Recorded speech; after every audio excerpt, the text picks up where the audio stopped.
Welcome to Mahamaya selection. और आप हमारे साथ जुड़ चुके हैं एसएससी एमटीएस की जीके क्लास में। और आज हम सॉल्व कर रहे हैं प्रीवियस ईयर क्वेश्चन सेट 5। इससे पहले 4 सेट आ चुके हैं। हमारी प्लेलिस्ट पे जाइए और उन सारे वीडियोस को भी देखकर उन पे भी प्रैक्टिस कीजिए। तो ये सारे जो क्वेश्चंस हैं आज जीके में, ये काफ़ी इंपॉर्टेंट है, प्रीवियस ईयर में पूछे जा चुके हैं और ये बार बार पूछे जाते हैं। मोस्ट एक्सपेक्टेड क्वेश्चंस हैं, ये सारे क्वेश्चंस रिपीट होते हैं बार बार। ये सारे क्वेश्चन स्टैटिक जीके का जो पार्ट होता है वो हमारा रिपीट होता है, करंट जो होता है वो हमारा न्यू होता है, लेकिन स्टैटिक जीके का जो पार्ट होता है वो रिपीटेड होता है और क्वेश्चंस बिल्कुल ऐसे ही आते हैं। चलिए देखते हैं कि आज हमारे पास जीके में फर्स्ट क्वेश्चन क्या है।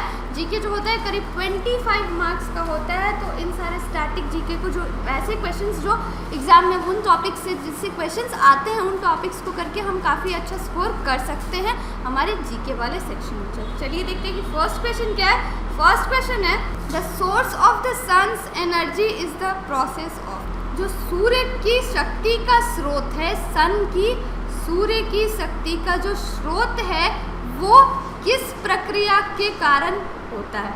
ये सूर्य की शक्ति का जो स्रोत है वो कौन सी प्रक्रिया के कारण होता है। हमारे पास ऑप्शंस क्या क्या दिए हुए हैं। हमारे पास जो फर्स्ट ऑप्शन है वो है फोटो इलेक्ट्रिक एमिशन, दूसरा हमारे पास ऑप्शन है न्यूक्लियर फिजन, तीसरा हमारे पास है न्यूक्लियर फ्यूजन और चौथा हमारे पास है थर्मियोनिक एमिशन। ये फोटो इलेक्ट्रिक एमिशन और थर्मियोनिक एमिशन, ये जो फोटो इलेक्ट्रिक है वेवलेंथ की स्पेसिफिक वेवलेंथ की लाइट जब एक मेटल पर बॉम्बार्ड की जाती है तो उससे इलेक्ट्रॉन्स निकलते हैं, उस प्रोसेस को हम फोटो इलेक्ट्रिक एमिशन कहते हैं। न्यूक्लियर फिजन क्या है, जब एटम्स के न्यूक्लियस टूटते हैं, फिजन होता है। फिजन यानी कि विघटन, टूटना।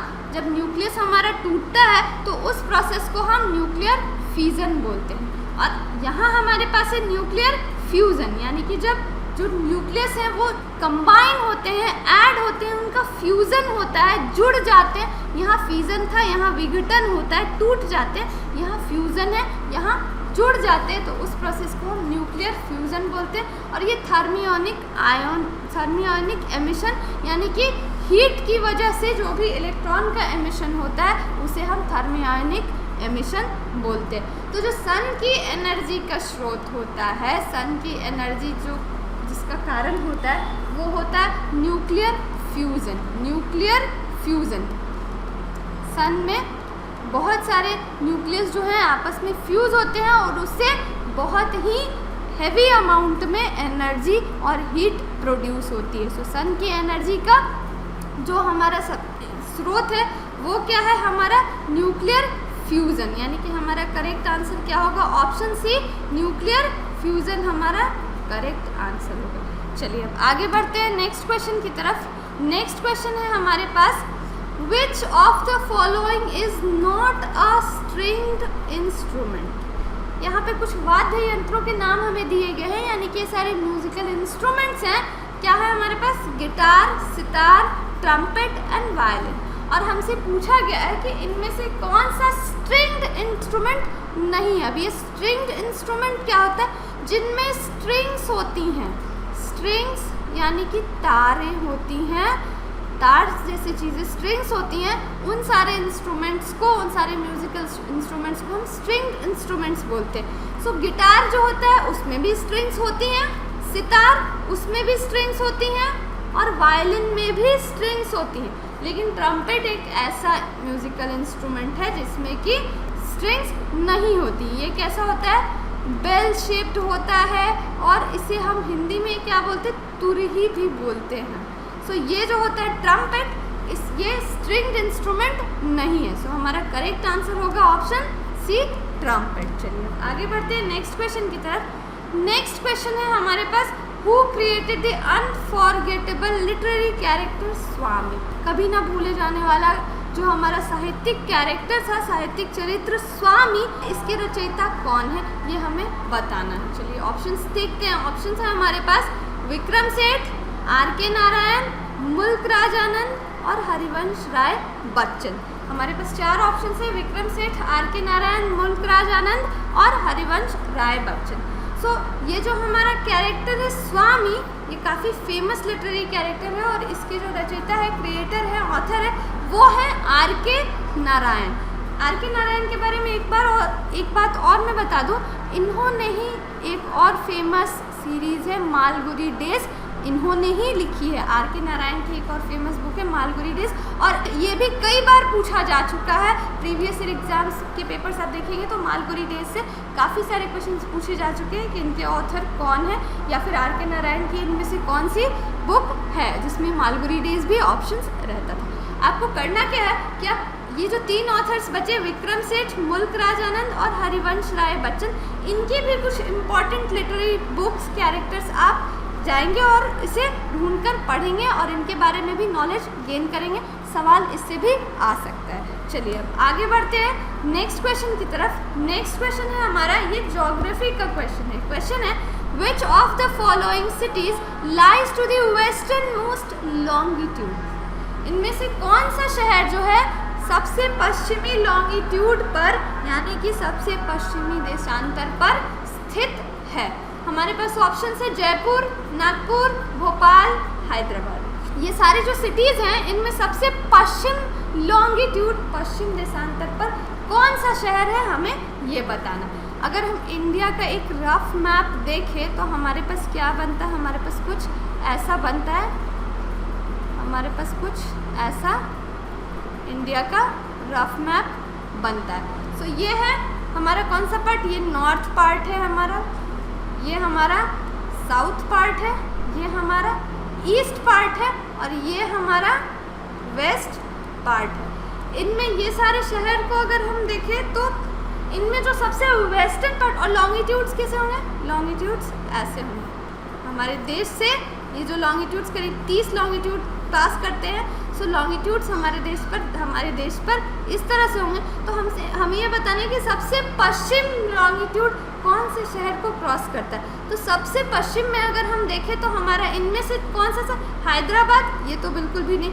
भोपाल, ये जो है हैदराबाद ये साउथ में पड़ता है। भोपाल जो है हमारा बिल्कुल सेंटर, मध्य प्रदेश जिसे हम भारत का दिल कहते हैं, तो ये बिल्कुल सेंटर में पड़ता है, ये भी नहीं होगा। महाराष्ट्र, नागपुर, ये जो नागपुर है ये महाराष्ट्र में ज़रूर पड़ता है और महाराष्ट्र भी इस साइड है, वेस्ट साइड महाराष्ट्र है। लेकिन जो सबसे वेस्टर्न मोस्ट है वो शहर हमारा जयपुर है, राजस्थान, ये वाला पार्ट इधर जयपुर है हमारे पास। सो ये जो पार्ट है सबसे वेस्टर्न मोस्ट लॉन्गिट्यूड पे पड़ता है, नागपुर नहीं पड़ता है, वेस्टर्न मोस्ट है। ये जो हमारा जो करेक्ट आंसर होगा वो होगा जयपुर, जयपुर ही वेस्टर्न मोस्ट लॉन्गिट्यूड पे पड़ता है। सो हमारा करेक्ट आंसर होगा ऑप्शन ए जयपुर। चलिए अब आगे बढ़ते हैं नेक्स्ट क्वेश्चन की तरफ। नेक्स्ट क्वेश्चन हमारे पास है arrange the following rivers from south to north. नदियों के नाम दिए हुए हैं हमें, कावेरी, कृष्णा, गोदावरी और महानदी, और इन सारी नदियों को हमें साउथ से नॉर्थ की तरफ यानी कि दक्षिण से उत्तर की तरफ ये नदियाँ कैसे बहती हैं वो हमें इनका अरेंजमेंट करना है। तो अगर हम मैप देखें, इंडिया का एक रफ मैप देखें तो कुछ ऐसा मैप होगा। सो ये रहा इंडिया का एक रफ मैप। तो देखें हम, तो कावेरी जो है हमारा ये तमिल में पड़ता है, ये बिल्कुल साउथ मोस्ट है।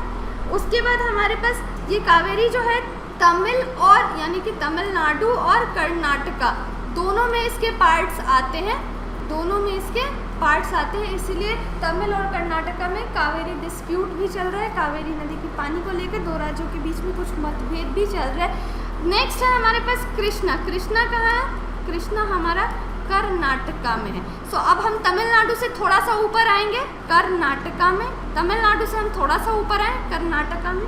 फिर हमारे पास क्या है, फिर हमारे पास गोदावरी है। ये गोदावरी कहाँ है, ये आंध्रा में है। सो इससे हम थोड़ा ऊपर आए, तमिल से थोड़ा ऊपर कर्नाटका, उससे ऊपर आंध्रा। और ये जो महानदी है, महानदी छत्तीसगढ़ में है, महानदी छत्तीसगढ़ और उड़ीसा के पार्ट्स में है। सो हमारा यहाँ तमिल में क्या हुआ, तमिल में हमारे पास कावेरी है, कर्नाटका में हमारे पास कृष्णा है, आंध्रा में हमारे पास गोदावरी है और उड़ीसा या छत्तीसगढ़ के वाले पार्ट में हमारे पास महानदी है। सो ये हमारा कौन सा डायरेक्शन हुआ, ये हमारा साउथ से नॉर्थ की तरफ हुआ। सो अरेंजमेंट क्या है हमारा, साउथ से अगर हम नॉर्थ की तरफ जाएं तो सबसे पहले कावेरी, कृष्णा, गोदावरी और महानदी, यानी कि ये अरेंजमेंट जो यहाँ दिया दिया हुआ है, ये सही है। हमारा जो करेक्ट अरेंजमेंट वो होगा, वो क्या होगा, कावेरी, कृष्णा, गोदावरी और महानदी। सो ये हमारा करेक्ट अरेंजमेंट होगा। चलिए अब आगे बढ़ते हैं नेक्स्ट क्वेश्चन की तरफ। नेक्स्ट क्वेश्चन जो है हमारे पास ये है, what is the animal on the insignia of RBI. ये काफ़ी इंपॉर्टेंट क्वेश्चन है। एसएससी के एग्जाम्स के अलावा आरबीआई के एग्जाम्स में भी जनरल अवेयरनेस में ये क्वेश्चंस पूछे जा चुके हैं। क्वेश्चन है कि आरबीआई का जो चिन्ह है उस पर कौन से जानवर का चित्र है, उस पर कौन से जानवर का चित्र है। और हमारे पास ऑप्शंस है लॉयन, टाइगर, पैंथर या एलिफेंट। हमारे पास है लॉयन, टाइगर, पैंथर या एलिफेंट। सो आरबीआई यानी कि रिजर्व बैंक ऑफ इंडिया जो है, जो हमारा सेंट्रल बैंक है, इस पे टाइगर का चित्र बना हुआ है। इस पे टाइगर है और एक ट्री का चित्र बना हुआ है। सो हमारा करेक्ट आंसर होगा option D, tiger.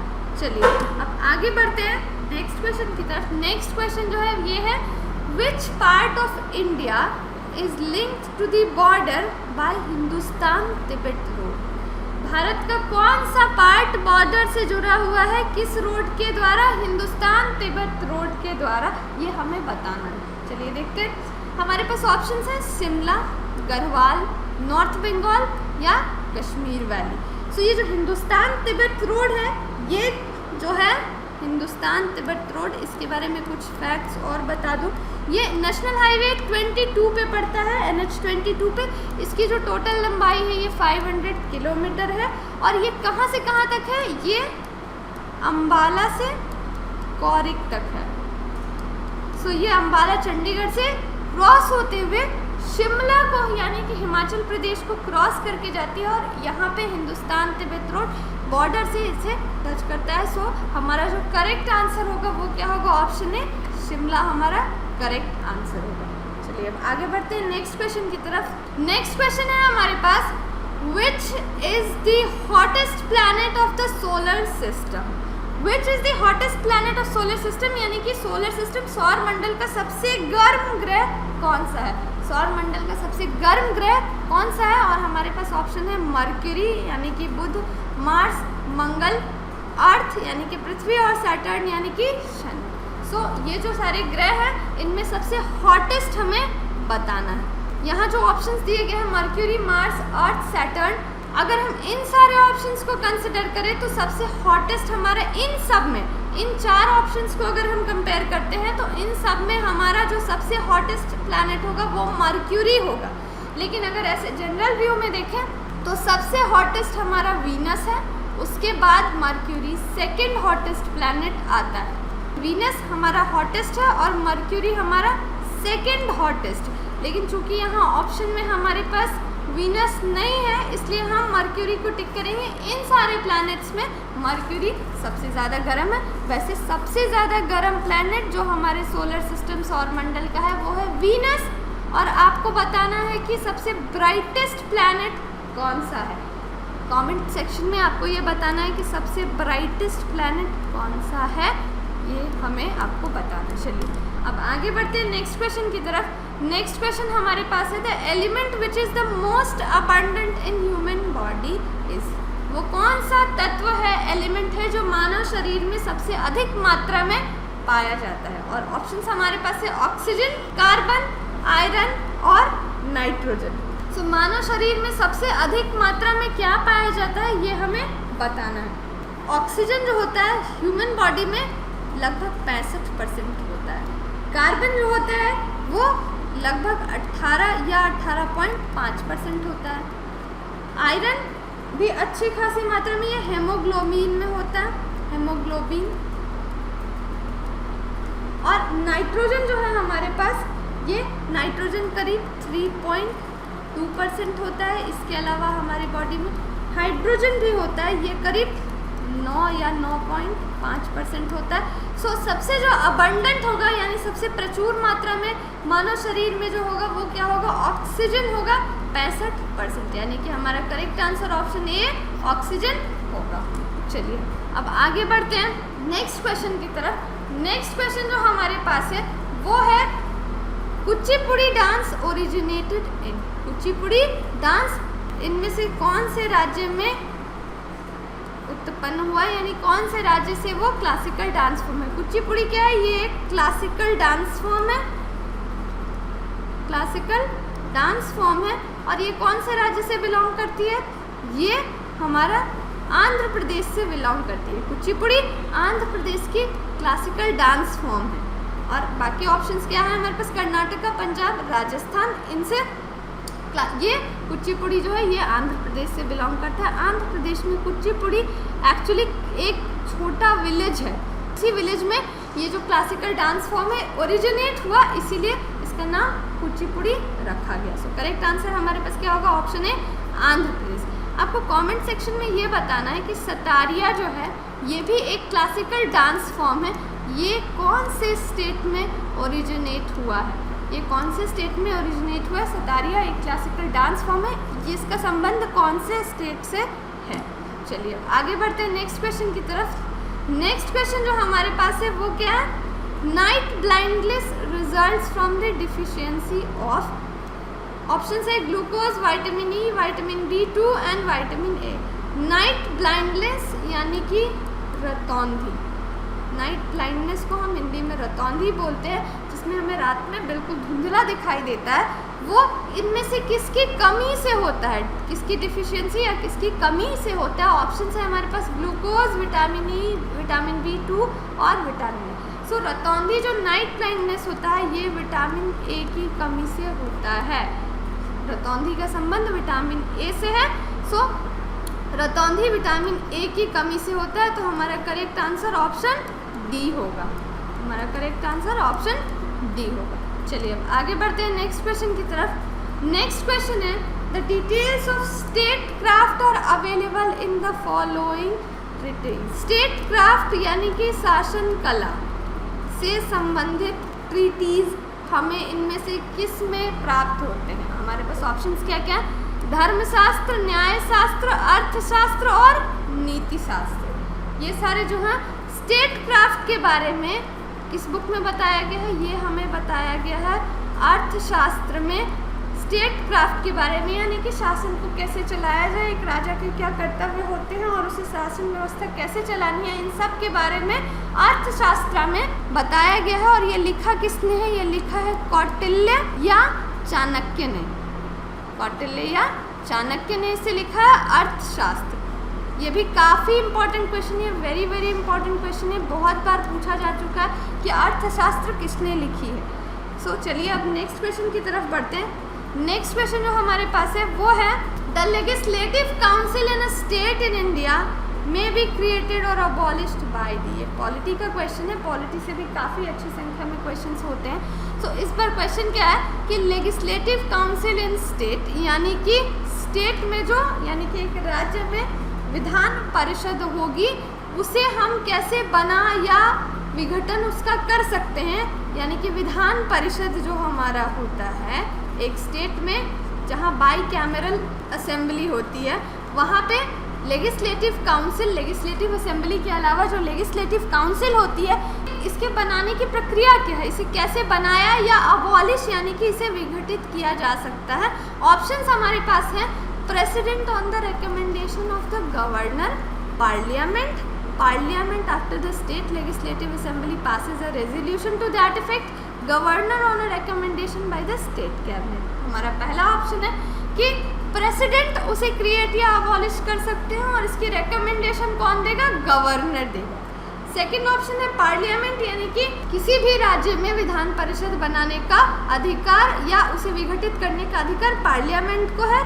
Parliament after the state legislative assembly passes a resolution to that effect. किसी भी राज्य में विधान परिषद बनाया या विघटित किया जा सकता है, इसे करेगा कौन, पार्लियामेंट। और कब, जब उस राज्य की लेजिस्लेटिव असेंबली यानी कि विधानसभा ने एक रेजोल्यूशन इसके लिए पास कर दिया होगा तब, या फिर option D governor on a recommendation by the state cabinet, या फिर विधान परिषद को गवर्नर बना सकता है और इसके लिए रिकमेंडेशन कौन देगा, राज्य की जो कैबिनेट होगी वो देगी। सो हमारा जो करेक्ट आंसर होगा वो क्या होगा, ऑप्शन सी।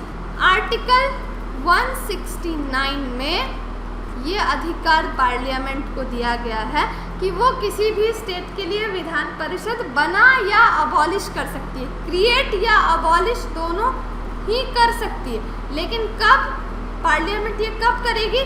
जब उस स्टेट की लेजिस्लेटिव असेंबली ने एक रेजोल्यूशन 2/3 मेजॉरिटी से 2/3 ऑफ प्रेजेंट एंड वोटिंग, यानी कि जितने भी लोग वहाँ मौजूद हैं और वोट कर रहे हैं उनका 2/3 भाग अगर उसके साथ में इसके पक्ष में रहेगा तभी पार्लियामेंट किसी राज्य में स्टेट लेजिस्लेटिव काउंसिल को बना या बिगाड़ सकती है। सो हमारा करेक्ट आंसर ऑप्शन सी होगा, parliament after the state legislative assembly passes a resolution to that effect. चलिए अब आगे बढ़ते हैं। आगे हमारे पास क्वेश्चन है the lengthiest constitution in the world is, विश्व में सबसे बड़ा जो हमारा संविधान है वो कौन से देश का है? सबसे बड़ा संविधान कौन से देश का है? सबसे बड़ा संविधान किसी और देश का नहीं बल्कि हमारे देश भारत का है। सो हमारा करेक्ट आंसर क्या होगा?